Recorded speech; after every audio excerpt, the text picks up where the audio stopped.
Hi everyone, welcome back to interior tips. സാധാരണഗതിയിൽ കസ്റ്റമറിൻ്റെ choice പ്രകാരം അല്ലെങ്കിൽ റൂമിൻ്റെ സൈസോ ഷേപ്പ്ലെസ് റൂം ആയതുകൊണ്ടോ നമുക്ക് ഒരു ഡിസൈൻ ചെയ്യാൻ കുറച്ച് കോംപ്ലിക്കേഷൻസ് വരാറുണ്ട്. ആ സമയത്ത് നമുക്ക് എക്സ്ട്രാ എഫേർട്ട് ഇട്ടുകൊണ്ട് കിട്ടുന്ന ഒരു റിസൾട്ട് ഉണ്ട്. അതിൻ്റെ ഫീൽ വേറെ തന്നെയാണ്. അപ്പോൾ അതേപോലെയുള്ള ഒരു റൂമിൻ്റെ ഒരു ഡിസൈനാണ് നമ്മളിപ്പോൾ കാണാൻ പോകുന്നുള്ളത്. 10x10 എന്ന സൈസിലുള്ള റൂമാണ്. അപ്പോൾ ഇതിനകത്ത് നമ്മൾ എൻട്രി ഫേസിൽ തന്നെ അവർക്ക് ഹെഡ് ബോർഡ് സെറ്റ് ചെയ്യേണ്ടതായിട്ട് വന്നിട്ടുണ്ട്. അപ്പോൾ ആ റൂമിനകത്തൊരു കോൺക്രീറ്റ് സ്ലാബും കൂടി ഉണ്ടായിരുന്നു. ആ സ്ലാബ് വാർഡ്രോബ് ബോർഡറായിട്ട് യൂസ് ചെയ്യുന്ന രീതിയിൽ 3+1 എന്നുള്ള കോമ്പിനേഷനിലാണ് വാർഡ്രോബ് സെറ്റ് ചെയ്തിട്ടുള്ളത്. അപ്പോൾ 3 സ്റ്റോറേജ് സ്പേസും അതിന് അറ്റാച്ച് ആയിട്ട് ഒരു ഡ്രസ്സിങ് മിററിൻ്റെ കംപ്ലീറ്റ് സെറ്റും ഡ്രവർ സിറ്റിംഗ് ഏരിയ ആ രീതിയിലാണ് ചെയ്തിട്ടുള്ളത്. അതിൻ്റെ സൈഡിലായിട്ട് ഓപ്പൺ റാക്സ് കൊടുത്തിട്ടുണ്ട്.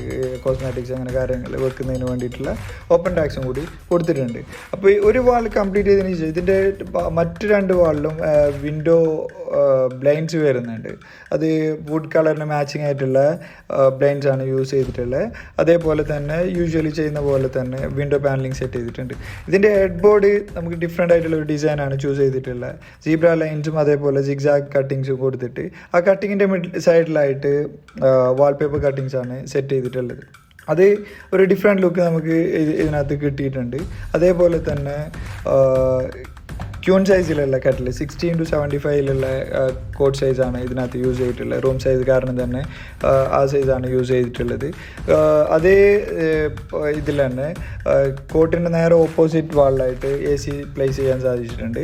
അതേപോലെ തന്നെ ഇതിനകത്ത് സീലിംഗ് യൂസ് ചെയ്തിട്ടുള്ളത് പിന്നെ പാനലിംഗ് വർക്കാണ്. അതായത് ഫർണിച്ചർ ചെയ്ത സെയിം മെറ്റീരിയൽ യൂസ് ചെയ്തിട്ടാണ് സീലിംഗ് കൂടി സെറ്റ് ചെയ്തിട്ടുള്ളത്. യു ഷേപ്പിൽ വയർ പാസിങ്ങിനുള്ള ട്രാക്ക് ചെയ്തിട്ട് അതിനകത്ത് ഹാങ്ങിങ് ലൈറ്റാണ് കൊടുത്തിട്ടുള്ളത്. 4 ഹാങ്ങിങ് ലൈറ്റ് കൊടുത്തിട്ടുണ്ട്. ബ്ലാക്ക് കളറിലുള്ള ലേസർ കട്ടിങ് ഹാങ്ങിങ് ആണ് സെറ്റ് ചെയ്തിട്ടുള്ളത്. അതിനകത്ത് നമുക്ക് അതിൻ്റെ ബ്യൂട്ടി കാണാൻ പറ്റുന്നുണ്ട്.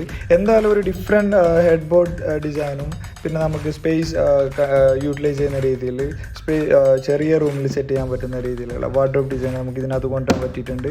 ഇത് അത്യാവശ്യം നല്ല രീതിയിലുള്ള വർക്ക് കംപ്ലീഷൻ നമുക്ക് സെറ്റ് ചെയ്യാൻ പറ്റിയിട്ടുണ്ടെന്ന് വിശ്വസിക്കുന്നു. നിങ്ങളെ വിലയേറിയ കമൻറ്റ്സ് അറിയിക്കുക. ആദ്യമായിട്ട് നിങ്ങൾ വീഡിയോ കാണുകയാണെങ്കിൽ ലൈക്ക് ചെയ്യുക, ഷെയർ ചെയ്യുക, സബ്സ്ക്രൈബ് ചെയ്യുക. ഒരുപാട് പേര് ഓഫ്ലൈനിലോ ഓൺലൈനിലോ ഒക്കെ ആയിട്ട് സപ്പോർട്ട് ചെയ്യുന്ന എല്ലാവർക്കും ഒരുപാട് നന്ദി അറിയിക്കുന്നു. Thank you so much. Thank you for watching. Bye for now.